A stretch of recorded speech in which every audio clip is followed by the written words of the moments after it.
Mbote nabino balandi nyonso ya bosolo na politique bozali ebele botondi liboso ya batv nabino bobandaki kozela misa ekobanda ngonga nini sango mokonzi depuis le 9 juin tozali na Afrique du Sud tozalaki na Johannesburg tosali musala kuna toye na Cape Town pour la kosilisa tourner na biso makambo za koleka malamu bandeko bayambi biso malamu nyonso eza penza malamu. Je pense que tous en a réel plaisir à témoigner yango à travers cette émission pour la web sabino coup de chapeau na bandeko ya Johannesburg na Cape Town pour un accueil très chaleureux ba oyo ba réservé à l'honneur il y a Sango Mokonzi, chef de poste, officier de permanence Nengenyo Sobino Bolingi. Merci parce que vous êtes à Londres, na Belgique, na Allemagne, na Toronto, na Montréal, vous êtes à Dublin, na Neuchâtel, vous êtes à Nabiso, na Californie, vous êtes à Calgary, na Edmonton, na New Zealand, vous êtes à Nabiso, na Tucson, na Jeffersonville, Indianapolis, Tobo Sanité, bateau bazan à Grenoble, vous êtes à Charleroi, vous êtes à Nabiso, na Guangzhou, partout, na Windhoek, vous êtes à Tunisie, Tobo Sanité, Bandeko Baza, vraiment na Finlande, na Suède, Mbote Nabino, Bandeko à Kinshasa, Bumbu, Selemba ou Malueka. Tobandi ete tokolekisa bangonga malamu pambate bosolo na politique ezali solo ya mboka ya politique mebetango na lingala pour moi c'est ndunda yoka receveur chauffeur bango tout bayoka de passage ndenge tozalaki na Johannesburg na Vet University tokutani na bandeko bele balobaki kuna na Cape Town pe ba université parce que université a weza mokote ba université za ebele na chaque province okuta université za lokola na Pretoria na Durban za soko en Afrique du Sud na Johannesburg partout au kende wana komona université za et puis place moko okuta pe D3 za na ngo ebele donc université c'est la base pour ceux qui yango ezate to ko sa eloko te awa tozali na université UCT na département ya business GSB hein? Donc GSB ndenge bango na anglais ba bengaka wa toye kokutana na deux messieurs congolais baza ko réfléchir autour ya makambo etali mboka donc ba osolo na biso nyonso tokotuna bango mituna numéro na biso ya téléphone ezali bo s'abonner belé parce que na epsa ki bino ke tozaki victime ya attaque d'une manière informatique.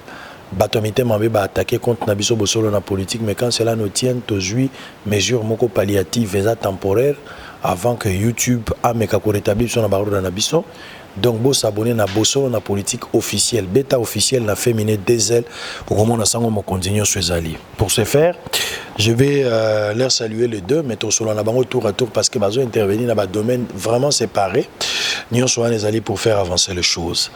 Monsieur Junior Mutumene Sawala, Azali coach footballeur, cofondateur Yandembo Management, directeur Yagrove Soccer Academy.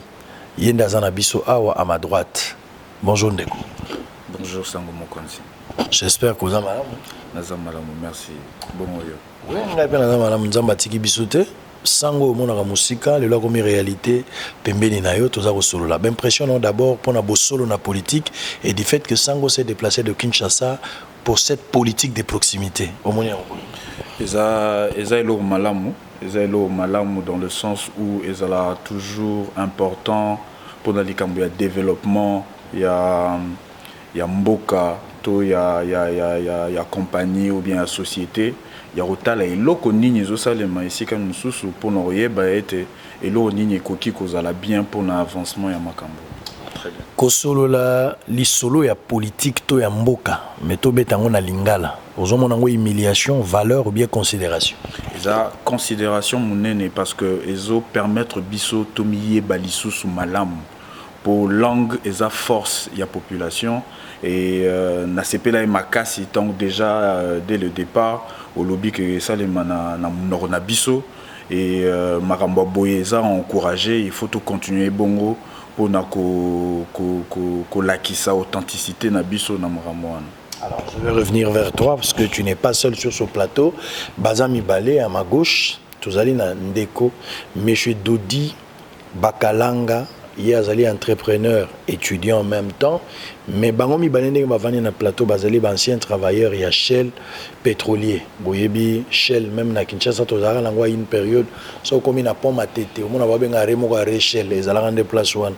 Ezala pe bien ba station ngomé ça fait un bail za rasoute to koma na babilo ke belé, moso komona wano kakanga. kombo eza koyebana te, ça fait très mal. Ndeko Dodi mbote na sango sango aye osepeli tosepeli mingi komona sango na mboka na biso na mboka ya Tata Madiba tosepeli penza eloko rate ezaka nde eza robe parce que malili eleki ebele moya kolata robe eza oui sango ye na moment oyo malili eza makasi robe ekozala pena malamu mingi te mais tosepeli komona o mpe na tenu mosusu esali biso esengo mingi ntango toyokaki okomaki vraiment tomitunaki soki moyen ezalaki te okita epai na biso koto mais lokolo rassuraki biso kozoya na mboko babengi Mada City vraiment totoni na esengo komona Bino Mbale, ancien travailleur, je vais vous poser cette question un peu banale, mais vous pouvez ramasser ça. Bino Mbale, Bozali, ancien travailleur et à Shell. Vous êtes fier d'avoir travaillé à Shell ou bien Boza n'a pas regret na tanyo sobolokisi na Shell, peut-être par rapport à la manière où travailleur azalaki entretenu ou bien par rapport à la forme et à contrat ou par rapport à la salaire? Bon, par Shell, d'abord, ils société monene, société monene, sali Mikolo Ebele, Bané Ebele.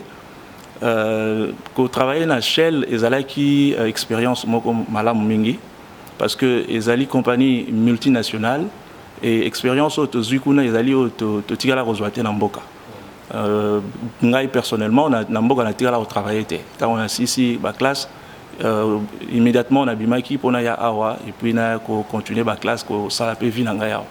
Donc carrière professionnelle nanga na bandi yango awa et Shell ezalaki pe moko oyo ya ba compagnie on a saeli moi ba mbule belé na yekoli mingi na yekoli administration na yekoli gestion na yekoli makambo belé na yekoli ndenge nini bagéraka moto na kati na entreprise importance ya moto na kati na entreprise importance ya co-investir na kati ya moto na entreprise l'administration tout ça nde biloko penza unga na yekoli makasi mingi na kati ya nini wana ezalaki esengo mingi penza na ko loba que en tout cas na ba entreprise nyonso nga na travailler na mboka oyo depuis na ye Shell vraiment ezalaki moko ya ba il semblerait que vous avez licencié. Bon, tozalaki omoni licencié pensate mais ezalaki structure ne changeaki. Shell a changé qui structure naie parce que moni ba compagnie amine ne wana toza kotambola pe na ndenge mokili zo kotambola. Alors bokoye bango que na mikolo ezali ko ya carburant oyo tozali ko utiliser oyo ezali ko changer technologie ezali ko changer. Alors Shell azali motamona déjà mosika. À mon avis déjà Mosika a déjà développé technologie mususu sur base il y a gaz naturel. Alors à ce là qui mingi a focalisé ressources naie na ba recherche wana pour la première technologie dans monde pétrolier na mikolo ezali koya. Yango wana bon a préféré que oignon sur Italie marketing administration tout ça ameka kotika yango mais azala beaucoup plus focalisé na o Italie ba recherche ba nini tout ça yango wana bon licence na ye en Afrique apesi yango na compagnie mususu ezaliko. Est-ce que Ndeko Junior vous partagez le même avis, vous avez le même parcours, le même sentiment ou bien c'est avec un regret hein? Parce que chacun a une expérience au s'en sortir Nachel content avec beaucoup de regrets. Si c'était à refaire, ce n'est pas une adresse qu'il faut solliciter. Non, Shell partir de Shell ne sera jamais un regret. Ezalaki comme l'a dit Dodi, ils expérience que nakobomba vinanga mobimba parce que surtout eza likambu yako yekola tout ça lina Shell. Moi pratiquement j'ai passé 9 ans à Shell et en termes ya marambo yekola eza vraiment na 9 ans on a changé ba département ils ont yekola vraiment ndenge nini kozala na batu na musala nini ko investir na musala parce que non lingate ko répéter marambo Dodi à lobby mais encore une fois ça ne sera jamais un regret de partir de là au contraire ko lekawana tina ko ma place naza et place nazo kende et qui cause la comparable na bénédiction. Avant d'entamer peut-être le vif du sujet, pour Boza et Belé, Boza Rolanda Bisso, place Boza on a TV, na radio en même temps 98.3, mais na YouTube Boza Bosolo na politique officielle. Bakisaka officielle na suka pour yangonde ça la différence na bango. Mi bio bakane la gibiso wana méthode détournée bango parce que ce n'est pas le poids du chien qui compte dans un combat, mais c'est plutôt le poids du combat dans le chien qui compte. Bosolo na politique, Baksaka officiel na souka. Avant d'aller na vif ya sujet pour parler exactement de ce que vous faites comme travail dans Dekododi, d'une manière générale, vous allez ramasser cette question. La plupart des jeunes qui quittent Kinshasa, Congo dans l'ensemble, Lubumbashi, Congo central, Bazaroya Awa, Batu Belé, Bayaka na idée, il y a Eldorado lorsqu'ils arrivent ici. La plupart bazo crier bien Afrique du Sud, Missa les athées, les Congolais ne travaillent pas, baza bato basokolarami touka, baza bato à sécurité. Vous entendre parler et puis place on a la comité ça l'émission na bino bozan la classe mon sous. Quel est le secret? Au fait, ko sauter mbalamo na question na je dirais déjà mutu avant longwa Congo aya Afrique du Sud, il faut ayeba azoyo sanini. Ce qui est très important. Et en plus de ça, place aux Okomela. Parce que, la réalité, c'est que si aux Olongora Congo, parce que, par exemple, pas César ou, bon, Moutaza a raison, au Congo, et Kokanisa que Afrique du Sud, déjà Eldorado, au fait, au Moni Nini, au Yoki Nini. Parce que le travail, il faut essayer les mamakasi na niveau. Pour nous, exactement là que nous sommes Nini, et Naoko Melawapi. Parce que la réalité est que moi je me rappelle quand je suis arrivé ici, Bazoïb Sangan attend que maman la vraie boulot dans Mbogoyo et Zaro ça dans un restaurant. Tu rencontreras des gens comme ça. Que les environnements à Batumoro pour na bango, vrai boulot, s'occupe déjà de dans un restaurant et tout ça, vrai boulot. Maintenant, il faut que et pas na yo moro mutu. Omituna, ngai na Mbogoyo na ego sala nini. Pour ceux qui ont un idéal, comme on a point que et pour toi ça devient ton idéal. Au commence ça dans le sens que vrai boulot na yo et aux au salaire en restaurant. Comme référence. Exactement. Pourquoi? Parce que bateau kutani na bango pour na bango c'est comme ça. Des balo bara place au komi et ça il faut landa ne bazo bina. Et ceux qui bango ba ebisio a to bina raboé et que tu n'as pas trop de repères. C'est en ce moment-là que Marambo est un peu compliqué. Donc, personnellement, pour ne pas passer beaucoup de temps, il faut qu'on y ait bas. Nazo Lomamboka pour Nanini, et puis place ni Nazo Komela par rapport à l'objectif Nazo. La plupart des quinois, la plupart des quinois que j'ai trouvés ici, je n'ai pas dit tout le quinois. Namoni ba quinois, ba congolais, dans l'ensemble pour ne pas seulement parler des quinois, des louchois, ba katangais en général, namoni pe ba bandundu. D'une manière générale, les Congolais sont sur Bazali. Mais une grande partie, Bazali, pétrin, ils passent le temps inutilement. J'ai trouvé même, excusez-moi l'expression, mais j'ai vu des gens semblables dans les clochards. Mais les Congolais, ils font passer le temps inutilement. Ils exportent Bouzo dans la bango. Ils ont un sac et comme matière. Ils ont mis un sachet dans le thé. Ils ont réuni dans Cape Town. Mais quel est votre secret? Parce que beaucoup de gens pensent qu'en Afrique du Sud, il n'y a pas du travail. L'Afrique du Sud, c'est presque l'enfer. Mais vous avez un hamburger en enfer. Quel est votre secret? Oui, Sango, merci. La première des choses, c'est la vision. C'était vers les années 99. Quand on a commis dans Mbokoyo, et là, on a bossé, je vais étudier. Et bateau na kuzaka na bango to kutala kana epsaka bango que je vais étudier na UCT. Mais tant on a bimisa ka liloba wana sango ba sekanga inda ko mobimba. Ba sekanga ba epsinga mais yoza rêveur. Baninga bazoluka ba kende poto ba kende ba France, ba Canada, tout ça yozolinga oya kotanga la mboka. Est-ce que tu as l'argent pour étudier ici? Ezali likambo vision. Aujourd'hui oyo kutinga nazala kati université. Donc, Ming Bazar au Longwamboka, Bazar la vision T. Ming Bazar au Longwamboka, pour Nabango, c'est de l'aventure. baye na ndenge aventure et tant baye ba kutani na ba réalité aux sur place bazo ba susu ko s'en sortir te bazangi repère. Donc wana ezali lokwa liboso ya mibale ezali problème ya intégration. Problème d'intégration dans ma kasi mingi au moment la motoye na mboko yo asali 20 ans aloba aibi au Angleterre. 20 ans aibi au Angleterre. C'est un problème déjà.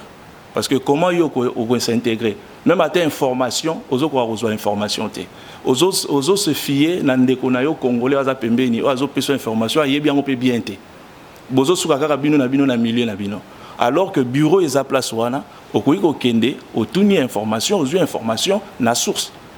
Donc tout ça le problème il y a langue au monde azo s'intégrer na été andimina tikala na langue na ye les gens ont mabete mais ça question monsieur se poser alors pourquoi tu es venu ici? Très bien.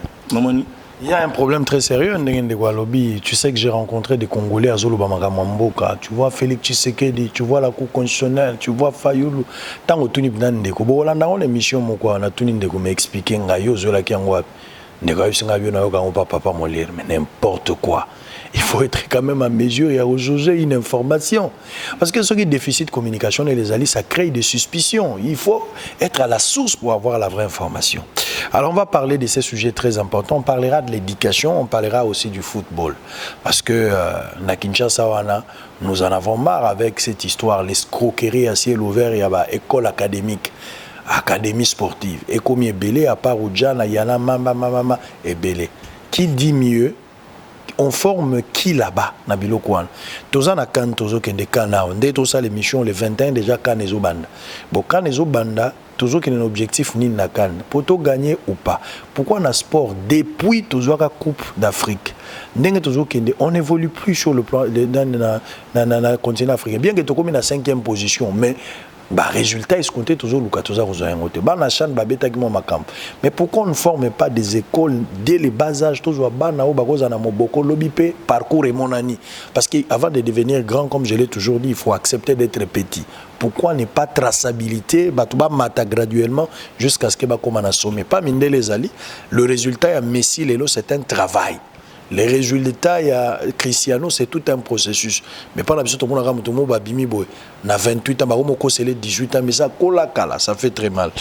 De l'autre côté, comme je vous avais présenté au début, Junior Moutoumene, Sawala Yazali, coach de football, mais cofondateur, je rappelle, il y a cofondateur de Ndembo Management, directeur Grove, Azana Grove Soccer Academy. Donc, Yepna Mambaba, Azana maîtrise, c'est un jeune, mais j'ai aimé quand je parlais avec lui, j'ai senti à lui d'abord le vouloir y travailler, le sens d'humanisme élevé, l'intelligence dans ce qu'il fait. On va commencer avec lui, puis on va prendre Dodi qui va parler aussi à son tour de l'éducation. Éducation de base, l'éducation dans l'instruction également, on va parler, les systèmes éducatifs. La Kinshasa, les parents de Loukeni, mon père est un cultivateur, c'est bon pour une base, mais nous devons évoluer parce qu'il faut être pragmatique et rationnel par rapport à la réalité, il y a la technologie qui se présente. Au coup de la technologie est avancée, naibisaki bino na kalizalaki soko koti na mutuka fofu tambongo na maboko to utina ndeko na mutuka quelque part na Century City tozo bima place wana faut yeba ta soke batu balingi mboka na bango to komi yana to zwiti keme tike wana to koti sango na boom gate wana tike wana izo répondre te po fungwala mais pendant que ndeko asombi yango ya monyato te pona Kinshasa okanisa ndeko abeti mbata te azu yango officiellement mais qu'est-ce qu'il fait ndeko appuyer abengi asolola na bato bajera keloko wana asolo na moni mwasi mwa mutete la zolo banakati na basolo na zo mona na teme mungongo pamba et puis moi ça bi pesanga numéro abeti pas en une seconde boum gete fungwa mitoleki politique ya proximité l'intelligence artificielle les osal yo vani na babilo kono na bandundu ozasoki musuku ovani soki na Congo central na Mbujimai kindoki ozo mona kaya kokanga bana bato mais ya maele yo ozala ngote. Alors on va commencer avec Junior. Vous êtes venu ici en Afrique du Sud, ça fait un bail. Tango yakana ibandeli. Quelle était l'ambition au départ? Au départ, c'était Kobet à football professionnel. Parce que avant à Kinshasa, quand j'ai fini mes études dans le collège Boboto, parce qu'on a assisté dans le collège Boboto, et puis après, on a la programmation de gestion durant une année. Et durant ce temps-là, on a qui Kobet à Balena, Olympique Club de Kinshasa. Et après, Olympique Club de Kinshasa, nae awa pour na test pour na football pro. Et tant on a commis awa na saliba test durant le test, c'était en plein hiver et tout ça.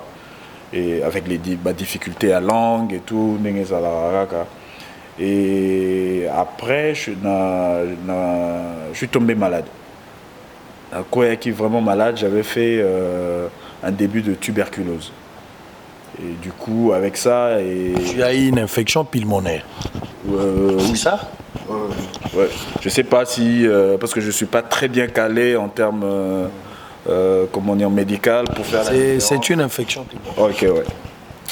Donc, et ça, les makibongo. Et après ça, il fallait qu'on tique à Nanda durant une année pour nommer la bakissi et tout ce qui va avec. Et après, tant qu'on a se rétablir, on a repris un entraînement, mais comme j'avais déjà des ambitions de continuer mes études en management de sport, je m'étais dit que c'était l'occasion pour moi. Et être joueur, le rêve nanga aux la joueur professionnel, il fallait que nous ayons la réalité en face. Parce que deux fois, nous apprendre la vie et en ayant parlé au médecin, c'est même lui qui m'avait fait comprendre ça, que dans la vie, mais il y a certaines réalités où et ça les maras, il faut vraiment en encourage, il y a qu'au la réalité, mais je ne peux pas. Exactement. Et c'est comme ça qu'après j'ai continué mes études en management de sport. Tant que Sili aujourd'hui, il y a football. En fait, management, il y a niveau à sport et intervenir parce que tu as été au pied du mur. Tu ne pouvais plus. Non. C'est-à-dire que tant on a y et à comprendre, parce que c'était important pour moi de comprendre qui a fonctionné et surtout dans le monde du football. Et j'avais compris que dans l'université, il y a management de sport. Donc, et ça les maquis très bizarrement dans le sens que Nazaro s'est préparé parce que j'étais en processus de signer contrat pro et Nazalo déjà dans projet tout en jouant au football, n'a continué ma classe nangai parce que déjà Nazalo que carrière nangai est toute la vitesse. Mais non, déjà il faudrait qu'on pense après carrière, qu'est-ce que je fais? Mais il s'est passé ce qui s'est passé en termes de ma maladie et puis voilà, je me suis dit voilà, l'occasion est là, je vois la réalité en face et je vais foncer avec mes études. Alors, une étude comparative très simple. Par rapport au sport, au yomo pratique qui a football namboka, par rapport il y a réalité au côté en face quand tu es arrivé joueur et par rapport à ce que tu as appris. Après introspection, qu'est-ce qui bloquait ou qu'est-ce qui n'a pas marché s'il faut faire une étude comparative par rapport au sport que toi tu as pratiqué au pays et par rapport aux connaissances acquises awa et puis la réalité à Futokuten Nango. Si tu peux établir le parallélisme entre eux. En un mot, non, s'il faut utiliser un mot, j'utiliserais retard. Il y a un gros retard. En termes, il y a football, s'il faut prendre football en particulier et puis sport en général. S'il faut comparer Congo, il y a un gros retard. Et retard, on a ozo rouillé bango, tant ozo solo la nabatunakin. Parce que j'étais à Kinshasa récemment pour un lancement, il y a championnat de développement Ndembo. Et c'est ce qui se passe au Congo. Il y a ce retard et on ne veut pas, on dirait, parce que je ne veux pas juger les gens, parce que je ne maîtrise pas les raisons et justifier le retard, mais le fait est que ils ont retard. Et retard par rapport à Mamaramouana, et tu peux remarquer qu'on n'a pas cette volonté de vouloir développer Tokene Liboso dans un sens. Tozonga, tout à la base, c'est quoi le réel problème? Tous en a conversation importante, n'est pas passer autour du pot par rapport à un vrai problème. Et c'est au fait l'élément clé au nom de et zanga parce que il y a ce retard là. Très bien. Alors, quand tu es arrivé, tu as commencé ce travail. Aujourd'hui, vous êtes responsable cofondateur et Ndembo Management. D'abord, le concept Ndembo Management, c'est quoi? Ndembo management est la société, il y a management, il y a football. Et par rapport à ça, s'il faut utiliser deux mots, il y a éducation et football. Et pour n'engager avec, parce qu'il fallait qu'on ça la recherche par rapport à ça, c'est là qui est un travail que Nabandio ça la temps Nazalai non Nachel. Il fallait faire des voyages, comprendre le Congolais c'est qui nous-mêmes, Bomoto Nabiso par rapport à Mbabale. Et pour n'engager, j'ai remarqué que l'éducation est un élément moko ezo zanga. Na marambo ya sport, parce que je suis convaincu que une fois que lien wana salami et que tu développons auto même on a niveau mususu troke liboso na ndenga makasi. Quand tu parles de l'éducation, ça les jeunes éducation de base de la maison, l'instruction de l'école, tu fais allusion à quelle éducation? Je fais allusion à l'éducation sur toutes ses formes. Je fais allusion à l'éducation na ndenga ya classe. Yako yeba kibo moto na biso na éducation de base nandako parce que ba élément nyonso wana tokoki kozwango te tous ses parents. D'abord premièrement il faut yeba que mwana par exemple so il faut développer mwana na marambo balé il faut déjà mwana ayeba kaza congolais et na koyeba kaza congolais il faut yeba que azana ba munoko mboka et na kibo munoko mboka wana et ça bloc belé il faut ailler bara et là mora est très très très bête oh et ça très important moi na congolais il faut ailler ba que nzambe babenga ke nani na mboka nae parce que c'est là où que par exemple croyance na biso et vandi na marambe belé et surtout langue et on va le voir dans plusieurs dans bamboka belé langue ya mboka ya mwana de force et à partir de là il faut que pousser mwana à tanga malamu et ko tanga malamu tozana bane belé balingi balé na ndinga osaranate et j'ai compris qu'on peut utiliser balé pour na ko améliorer ba résultat na classe moi no lingo beta balé pas de problème ce qu'il faut beta awa zoa 60% na classe même pour na papa un moteur même pour na papa.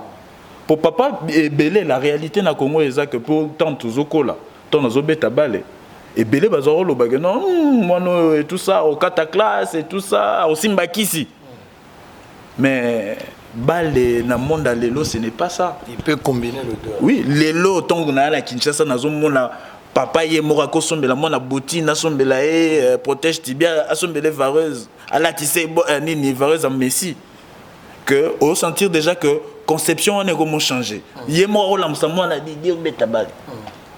Et cela maintenant, il faudrait que Bisso, tous eu la chance et na ba structure et ça comprendre parce que la réalité est que nous tout au coquille copier tes structures il y a balle en Afrique du Sud na niveau bango ba komi nango aux yeux en copier en balamoro na au copier en pour nos chango na Congo. Structure na bonza moi likolo. Ils a très likolo.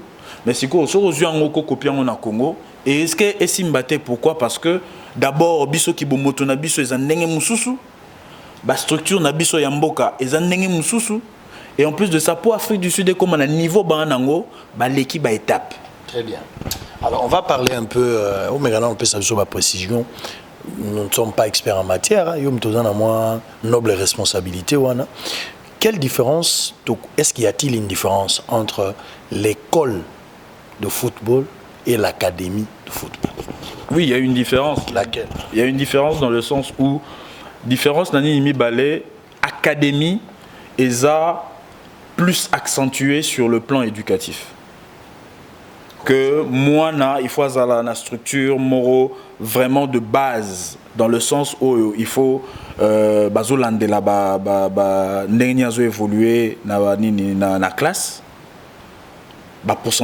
Pourcentage ni pour par exemple sur académie et lobby que par exemple pour moi a évolué a changé même de niveau et ça sur le plan footballistique mais il faut tout checker pe ba classe nae donc sur le plan footballistique au cause en a moins niveau moroboy mais ceux qui na classe aux autres performent na ndenge wana te tu n'es pas aux éligible au kende na niveau mususu donc il y a beaucoup plus de travail sur le plan mental psychologique aussi, et Namaramba classe. Maintenant, sur la plupart des écoles de foot comme ça se le dit, on t'apprend à taper sur le ballon, à recevoir le ballon, cet accent sur le plan éducatif. Justement, parlons de l'éducation liée, parlons du sport lié dans ce système éducatif. Bino, par exemple, na esika oyo ozali kosala, parce que ozali consultant quelque part, mais ozali directeur, il y a structure mobimba ou eza sportif. Alors, yo ozana école, ozana académie sportive, vous en école T, c'est ça non? Ok. Pour apporter plus de clarté na Niniwana, au fait, naza directeur, na coach de football na Grove Soccer Academy, ce qui est une académie américaine. Oui. Et puis naza, comme on est en consultance, na football club, waneza sikoyo football, comme on est école de foot, pour na ko tient en place structure de développement pour na bamini. Oui, c'est comme ça, c'est ça. Alors, et le réseau intéressant à mingi pour na bana. Recrutement ya bana. Oyo bazo en académie et ça la magandenge nini, quelles sont les conditions pour oyo za leçon mon bozo pesa na bandeko baza na Kinshasa ba o ba fungoli ba académie na ba école fo ba yeba na ningo pesa des leçons ba comprendre que pour recruter un élève ou bien un enfant il faut avoir la qualité bona boba critères tout ça il faut expliquer. Voilà, déjà pour commencer mutuso lingo fongo l'académie, il faut se poser la question de savoir nazo fongo l'académie pour na but nini. Okoki kolamuka lelote mbala moko ou tcheba kon et tout et puis ba parents ba ya ko komisa mwana, ça ne se fait pas parce que même parents tant ozo mema mwana na yo akendo beta balé, il faut vendre na ba dirigeants et à l'école de foot et à l'académie de foot ou club au tuna et à but nini et puis boche structure en place, vous vous basez sur quel élément? Quels sont les éléments où ils ont ça là que pour développer structurel? Pourquoi est-ce que je pose cette question? Justement parce que réalité en Afrique et en Congo, ils ont créé une académie et il y a beaucoup de travaux qui se font sur le plan physique pour la bana. Et on risque de ne pas se rendre compte que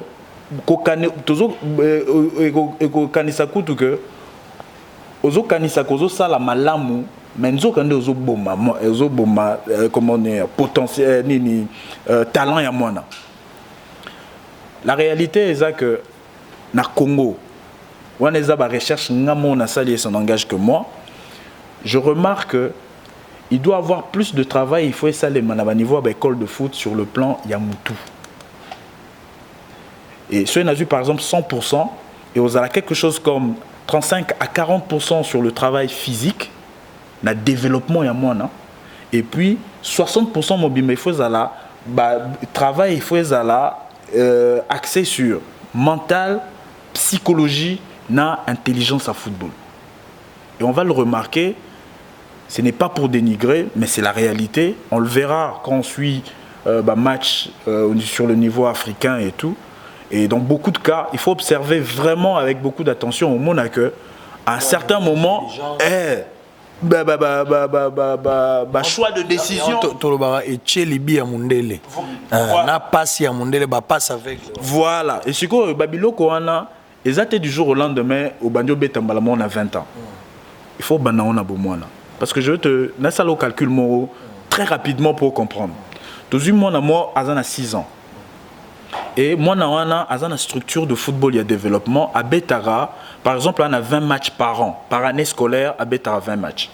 OK sikoyo tozui na match moko on a minimum de 10 minutes. Minimum de 10 minutes c'est pas un enfant très brillant, hasard moyen. Aujourd'hui 10 minutes on a multiplié par 20 matchs, ça te donne 200 minutes. Mais non, de 6 ans à 15 ans parce qu'à 16 ans c'est sa formation qui commence. C'est 9 ans. Aujourd'hui 200 minutes on a te multiplié par 9. Ça te fait 1800 minutes. On a exacté balé anzela té nazolo ba sur structuré, suivi et tout ce qui va avec. Ça te fait 1800 minutes et si on prend en termes de progression parce qu'il aura 6 ans, 7 ans, 8 ans, on peut se dire il peut augmenter le temps de jeu. On va multiplier par 2, c'est qui nous donne 3600 minutes. Arrondissant à 4000 minutes. Sur 4000 minutes on a et ça base en moyenne. L'élo na Congo moi na comme obeta balle na ba niveau ya ba tournoi, ba compétition plus ou moins 15 ans. OK? Maintenant la réalité est que en moyenne 4000 minutes sur le plan physique, mental, football intelligence, psychologie, ils ont manqué. Comment tu récupères ça? Très bien. Tala, so moni Messi azochabi Western Union, c'est-à-dire les moyens les plus rapides. Balle longwa wa tikuna. Oka passe ya Di Maria, c'est-à-dire mutu azali abiso kendaka balle koya, alandisi yo balle. Mais pas na biso mona mnana mona biloko mbokani, terrain yango, balle yango poto pene zali marate. Intelligent. Bien que Bazar pas mindele, mais il parle de quelque chose de très important, la base. Base n'est qu'on fixe parce que c'est les matins qui déterminent le soir. Exactement. Alors, on va terminer avec toi petit à petit, mais j'aimerais comprendre, Maël yo apprendre na libanda. Foot na biso toujours que na kan kalamingi awate. On se plaint à chaque fois, équipe nationale na biso au-delà de tout, toujours avancé. Ba bon joueur Bazar bazo ou talibanda, mais ceux qui bakoum Bazar toujours n'a pas de problème. Qui sinini toko ko pesa na ba joueur sur le plan intellectuel ou le reste pour pesa quand même sport na biswezo et puis ba chance nous zo pesa léopard na ba kan yo en tant que moko pe ba coach. Premièrement en tant que Congolais parce que Waneza Likamamboka Ikamba Patrick Kamamotema je ne peux que souhaiter Congo ait gagné Coupe d'Afrique. Maintenant il y a certaines réalités qu'il faut parce que j'aime bien la réalité, il faut voir la réalité en face. Et pour répondre d'abord à la première phase, il y a question qui si nini. Qui si Nabal et on l'a encore compris ici, Nabambokoyo, ils ont travaillé. Alors le travail qui est fait sérieusement. Et n'a insisté sur le mot sérieusement.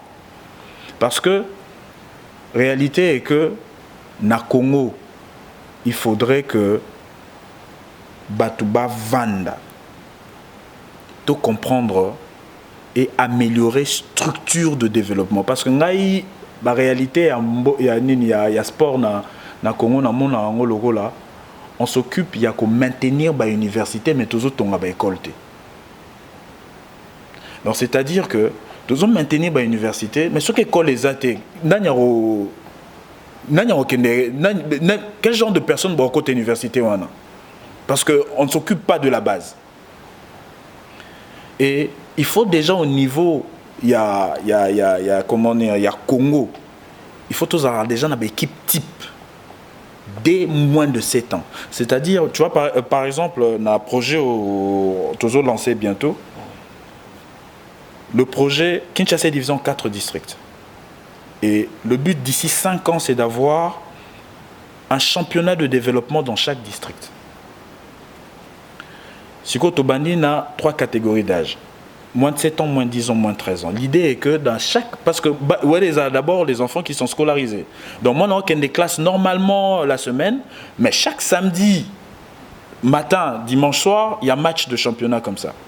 Maintenant, la réalité est que déjà, après chaque année scolaire, l'idée est d'avoir une équipe type déjà à moins de 7 ans au niveau local. Donc c'est-à-dire que na Lukunga, na Funa, na Moamba, na Tchangu, il faut tous aller déjà au Yéba que équipe type, il y a Lukunga, na moins de 7 ans, on a tel enfant, tel enfant, tel enfant. Et que, Bakondi, il y a Maramba Balé, tout Yébi déjà que tel enfant, et on le suit déjà. Tout comme on a famille, Azola la Nengenini, Azotanga Neni, qu'est-ce qui lui manque? Support Wana Ezo Banda déjà au niveau de moins de 7 ans. Puis moins de 10 ans, la même chose. C'est un investissement. Voilà. Et facilement, comme ça, on pourra avoir par exemple l'équipe de Kinshasa. Et on passe à Lubumbashi, la même chose. Et comme ça, toi, on a la base morale au niveau national. Et comme ça, même les joueurs qui vont intégrer Poto, mais déjà au niveau Yamboka, tout ça déjà n'a pas. À quand la réalisation et projet Nini championnat Ezobanda na nini na année scolaire au Ezoya. Mais maintenant, on ne peut pas fixer quand exactement parce que la réalité, on ne connaît même pas quand est-ce que l'année scolaire prochaine est au Banda. C'est généralement le mois de septembre. Voilà. Et puis après, il faut aussi qu'attendre nos parents gérer la période ouana. Et puis après, parce que déjà les écoles sont contactées, les académies de football sont contactées, les écoles de football ainsi que centres de formation. Et là, on va travailler sérieusement, avoir des séminaires où il faut permettre biso tout canissa, un vrai problème na biso. Un numéro de contact, peut-être pour ceux qui voudront bien amener les enfants, c'est normal, parce que quand vous les faites, certainement, beaucoup na école, mais dans la bana, on a talent à partir de une adresse ou un numéro. Oui, pour faire simple, internet c'est www.ndembo m à la fin, donc pour dire ndembom.com. Et là, il y a les informations en rapport avec ça. Et puis, ou bien sur Facebook, c'est Ndembo Management SARL. Très simple et toutes les informations sont là. Très bien, merci beaucoup. Et mon numéro personnel, c'est le 0, pour les habitants du Congo, plus 27 72 748 19 01. Qu'est-ce que tu gagnes derrière ça? J'aime mon pays. J'aime mon pays. Il n'y a pas d'action sans intérêt. Il n'y a pas d'action sans intérêt, mais le plus important, l'intérêt que moi, Nazo Luka na Marambo, et ça, là, on a passé au monde à résultat à Congo na Marambo Balé. Je veux que tout zonga likolo. Très bien. Ouais. Ça, c'était Junior Moutoumene Salama, coach footballeur, cofondateur, Yandembo, management directeur Grove Soccer Academy. Obiba, combat français, anglais, yuar, chulumbu chukwabuani, ça dit au mixé, ezobeta moi matoi. Ça a été un plaisir, Yabiso Soloanaye. Alors, avant de terminer peut-être avec ce plateau, on va récupérer en deuxième lieu, comme dans nos 5 binons déjà, M. Dodi Bakalanga, entrepreneur étudiant, ancien travailleur et HL, Moutouakala, HL à Foutare Soute. Ndego Dodi, c'est un plaisir. On va essayer de dire quelque chose sur le plan éducatif. Et puis, deuxième, on va entrer dans l'entrepreneuriat. Aux alliés étudiants, dans l'université Oyo Place, tous à l'émission, tous à l'université U-City, tous à Cape Town, tous à vraiment awa en plein Cape Town, tous à Rolanda Bisso. Donc, nous avons lobby, nous avons rigueur, nous avons la robe, parce qu'il fait tellement froid. Alors, on va continuer. Papa Vikingo, si ne vous en faites pas, on va gérer ça. Il n'y a pas de souci. John Tumba, Ndoya Mama, et puis ça, Papa Robert. Tempo, malembe, on va arriver. Alors, Ndego Dodi, oui. L'éducation, vous êtes encore étudiant ici, aux Agotanga, après ma formation est belée aux U, mais vous continuez au Tanga. Aujourd'hui, s'il faut définir être étudiant par rapport à la réalité à Kinshasa, Congo, la réalité Afrique du Sud, être étudiant aujourd'hui, tu as compris, ça veut dire quoi? Vraiment, être étudiant par rapport à Congo, non par rapport à Awa. Awa, être étudiant, c'est se préparer à transformer l'environnement. C'est une préparation, il y a moto, à yebi lobby, n'engeni nakoloba bon moya battu aux la lobby. Donc il y a pour y qu'on l'a préparé en haut pour la lobby. Mais na Congo, bon, na évité, bon, na salaki na Congo na salaki na tangaki mwandambo. J'ai été aussi étudiant na IEC. Raison pour laquelle na yaka pour na linga ki angote. Na linga ki angote na mona ki on le voit moniokoli. Moniokoli dans quel contexte comparativement na Oyokoti? Oui, dans contexte beaucoup de na kati ya salle moko na 965 étudiants. Le professeur Azara Yemoko, bozo qui est dans salle informatique, ils ont 14 ordinateurs. Et 14 ordinateurs ont pu adapter la technologie à Ninoana. Et alors, vous avez 965 étudiants divisés par 14 ordinateurs, divisés par un groupe, nous avons combien de groupes au Fobo Kota. Donc, si vous avez une salle à labo, pour vous avez un exercice, et ça pose un colonie sur tour na koka. Donc il faut se débrouiller et tout ça. Et des fois, tu as au côté aux professeur. Donc il faut enregistrer pour obtenir de la cabine. C'est ça la réalité de mon pays. Donc, alors, vous êtes étudiant aux Arotanga. Awa Esika Tozali, Ezali, département de business. Université, Zamounene, classe à Mounene, Pendezali. Mais il y a département, il y a ISC, sur quoi, Bazouka à côté à gestion administrative, donc bien gestion financière. Bazouka est là, bon. Donc, le pan union, so boza, au monde attend au Kita, il y a le département, moi, à ISC. Na moi, idée pour comprendre. Donc, Bogota la binomoko comparativement par rapport au bâtiment na biso, infrastructure les andengeni et puis je suis makamto Bogota la bino avant de terminer pour TV za radio te. Mais on va prendre une question très rapidement. Likambuya système éducatif. Batebele balobi biso totanga bien. Parce que moi, nous avons génie pas na biso, nous avons de meilleurs médecins ici, hein, en Afrique du Sud, ils viennent du Congo. Tous en avons ingénieurs, Yaïsta, Bazali, Arwanyo, c'est ça produit à Congo. Donc, on sous-entend que notre base est meilleure, plus que même le Sud-Africain eux-mêmes. Est-ce que cela vaut la peine aujourd'hui de rectifier les systèmes éducatifs nabiso ou bien il faut toujours les maintenir?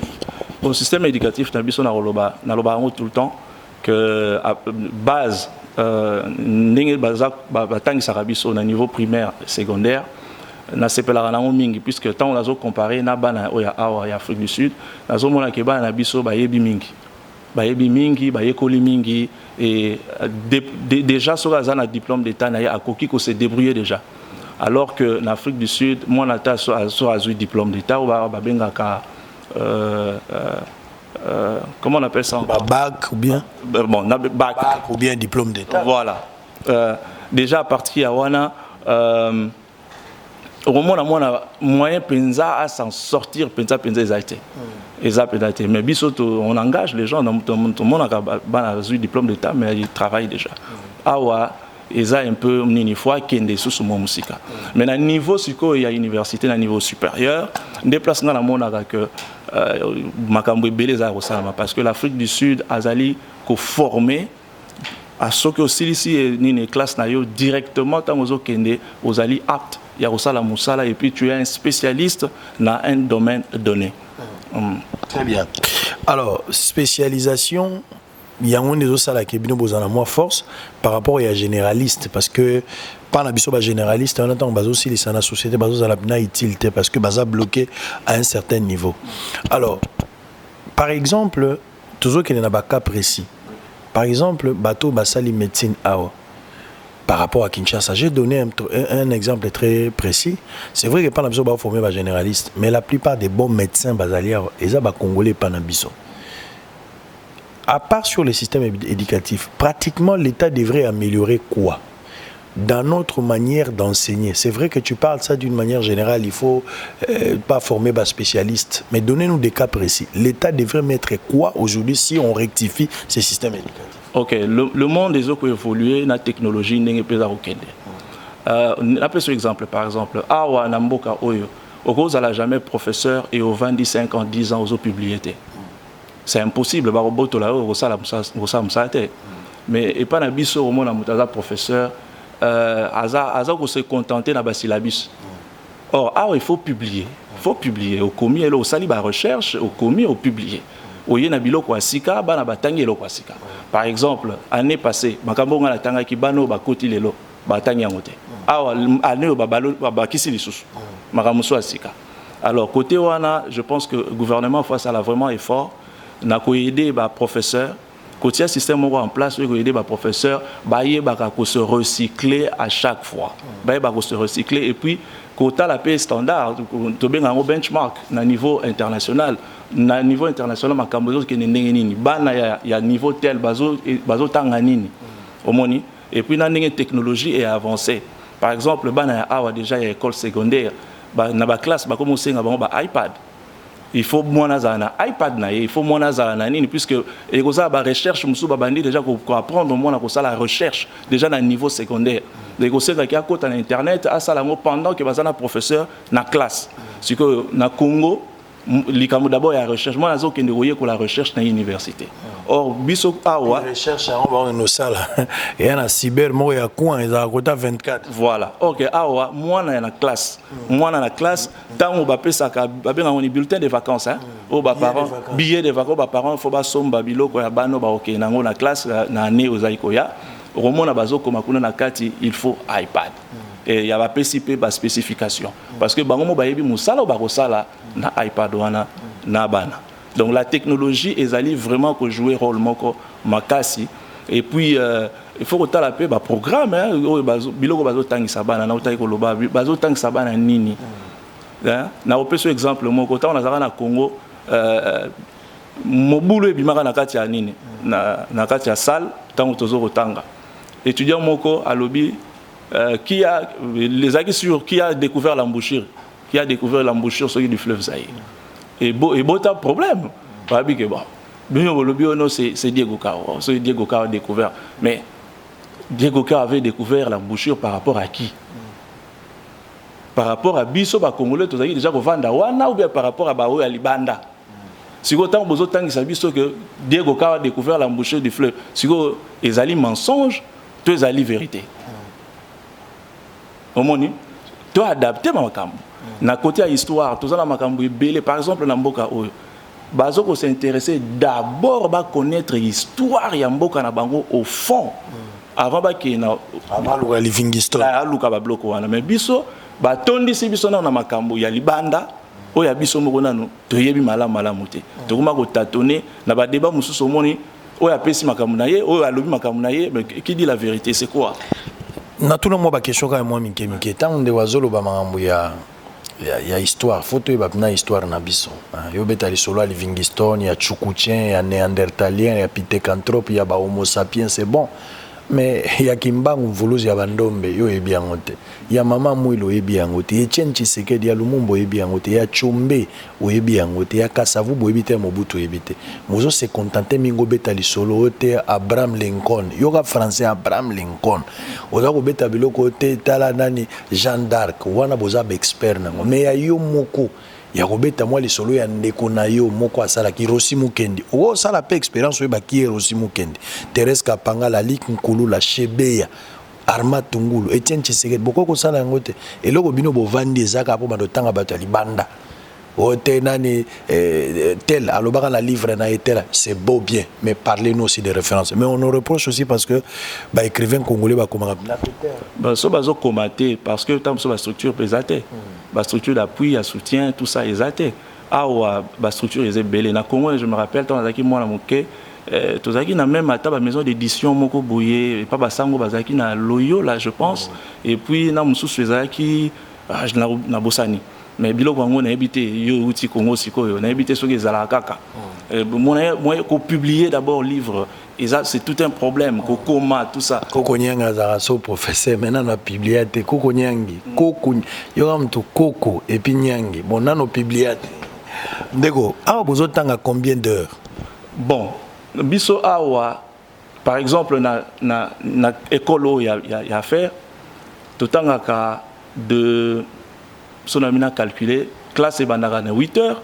et aussi la 17h mais ce que si 17h ils attendent que classe ici professeur nda si ko tangisa na 17h mais bino siko bokei étude bokoti ba groupe d'études le wana bokotanga soko yaki même na buto même na 0h okuta bana na ba librairie kuna na na ba groupe d'études tout ça bana batanga bon otanga lo mwa kacho oui d'ailleurs kutu bâtiment autozali pour l'information na yo ezalaka libosonde prison tant que ça la visite na okomona ba Mandela ba nini tout ça ba sala nanu ba prison avant ba tonga prison ya Robben Island o ya île kuna donc au mona yo mona na kati so tel même ba fenêtre zo mona ezana aspect ya mo ba prison mo ba cachot ba cellule donc c'est comme ça donc ezana esprit wana nde balobi ke tozo zwa bana baza kokota awa tozali ko former bango po kupona ko balola penza moto na bango lokola yo za bona faire place aux otanga poto ke malé na suka place yo za na ba faire wana vous avez combien de cours au total o yo zotanga pour lobby aussi les sa obima na entrepreneur qualifié vous avez combien de cours bon ba cours to soki na tangi tozo koma à peu près na 18 na 18 année scolaire na binobia na académique ça la combien de mois année académique et ça la 9 mois 9 mois à l'Oua Bisso. Oui, Minerval, vous offrez quand même moins cher par rapport à Kinshasa. Minerval, il va à $500. Oui, à Minerval, ils ont un peu l'icolo. Ils ont un peu l'icolo, mais par rapport à Congo, na Congo, ils ont un dollar, ils ont un rent. Donc, ceux qui ont un Congo, ils ont un dollar, c'est comme si ils ont score.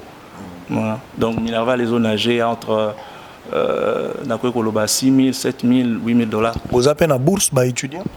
Bah, bourse des alliés, beaucoup plus pour les étudiants pays en Afrique du Sud. Bah, bourse des alliés, belé. Côté on a sous Narobeta moi c'était. Pourquoi? Parce que bah, bourse auto zwaka awa neti na école oyo. Les alliés mingi pe bana oyo batanga na école oyo. Ba silisa lelo ba komi ba konzimine ne baza partout dans le monde. Bazo ko gérer ba entreprise minene ba multinationales. Bango to zaka na système auto bengaka alumni. Alumni ezali ko loba mwana atangi awa silisi akei. Et puis atikali na kati ya communauté ya bano batanga awa. Siko ezali lokola biso tozali ko zongi sapé na ba oyo baza ko ya sima pour bazangi moyen.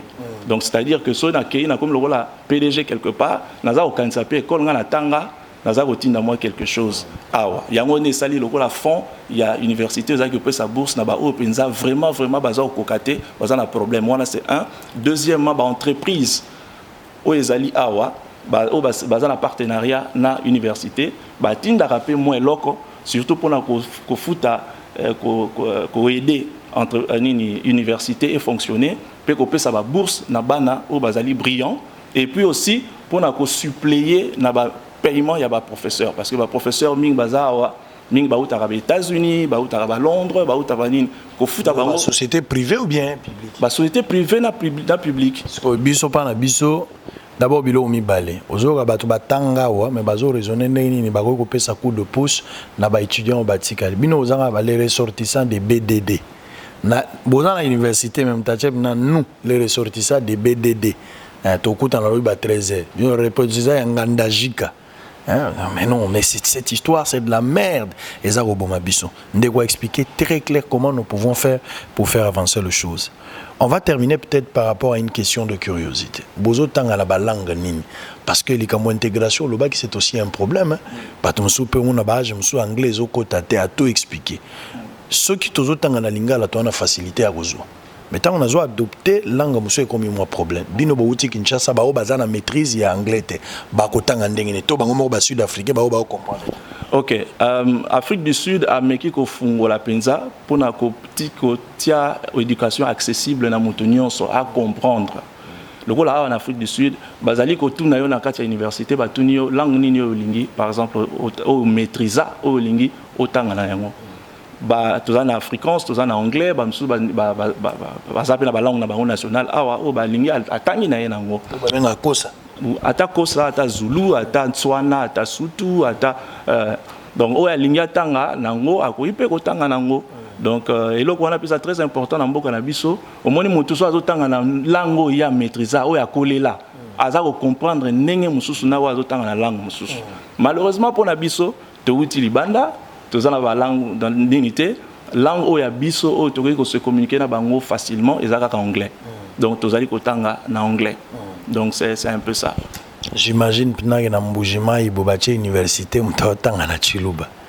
Jani Mutombo baswa babintu bapelanganya bazo. Papa nyingo akula. Sali mwana zo expliquer prof mena Chiluba.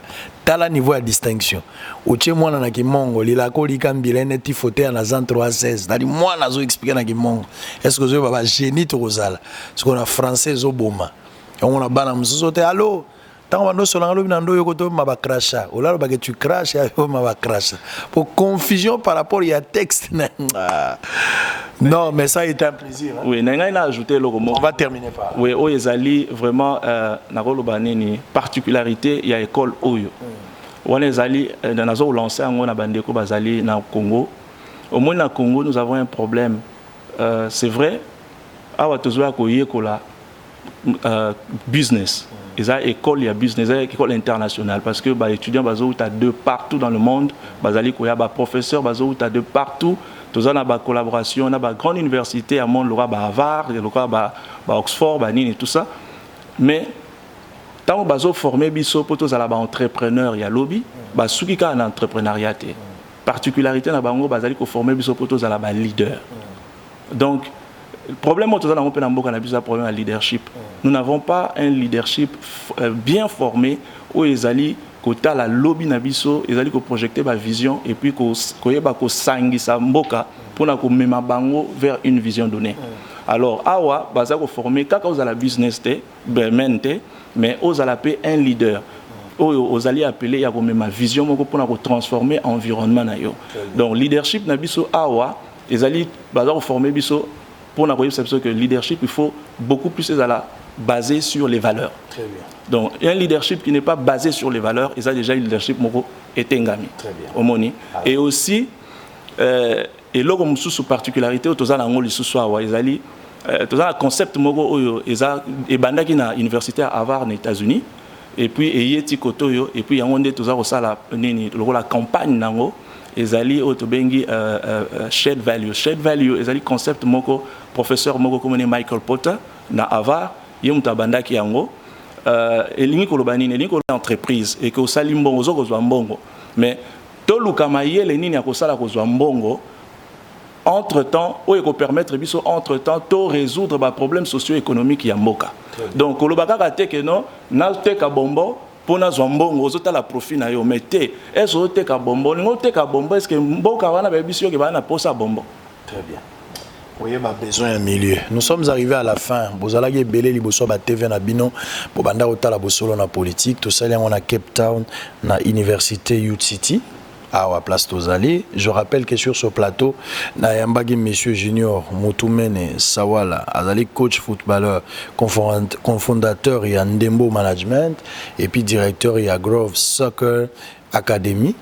De l'autre côté, Nazwagi Monsieur Dodi Bakalanga, entrepreneur étudiant, ancien travailleur, et Achel Bangomi Balé, société pétrolière. Toko visiter à Wande, aussi les sa Wande, tozo Tambola, tozo Bima, parce que Viking Kosia Musala, Papa John Tumba, Papa Rosala, Nandego Robert, tozo Kita en Zéland, Ngezali, Bo s'abonner, belé, na bosolo na politique. Bandego États-Unis, Nazaroya, Bandego ya Luanda, Nangola, Nazaroya, Bozala Kimia, Sangwazaroya, Poso Oken en Zéland, Zambo Moni Soso Nantabambo, Gezali Somusekate. Le quoi na commune à Cape Town, anglais c'est na école. C'est que États-Unis na Zoya, Bomo na Mabete, na retour na Wokitara, na brigade. Et puis tu ressources na Kinshasa. Le 21, Dieu voulant, nous avons besoin de tomber la sous solo pour qu'on ait la place où on a mis touche à ça, on a bino, ça on m'a conduit parce que ceux qui n'ont télé mis les lignes n'ont pas vendu. Qui vient à ma botte à la bino, tombe la paix ma botte, on a encore musique, tombe coach, tombe l'idée. Pour Kendaki au Capernaum, Mokutana Kena Baekoli Waye, Baekoli Naye, Bayambi na Cape Town, la Zalaïpe Malam, université ou papa. Tout ça là, Makamboza très sérieux. Quand vous mettez des gens, des recteurs, des professeurs, il ne faut pas avoir des coopérants. Il faut avoir des bateaux, vous mettez des coopérants, des voyous dans la tête à l'université, les gens qui n'apportent rien. Vous avez professeur à Kala. Essayez de faire un cours à $15. Et puis, recteur à Yebi, université, ministère, pays, cours à la Bible. Si on a Bible, au côté de l'eau, et puis, vous avez dit que solo bien. Le travail, il faut être sérieux, il faut une éducation de base pour faire avancer les choses, même dans le domaine sportif, même dans le domaine entrepreneuriat. La science sans conscience n'est qu'une ruine de l'âme. Qui vient dans ma botte, token de visite, pour te coûter en bye bye.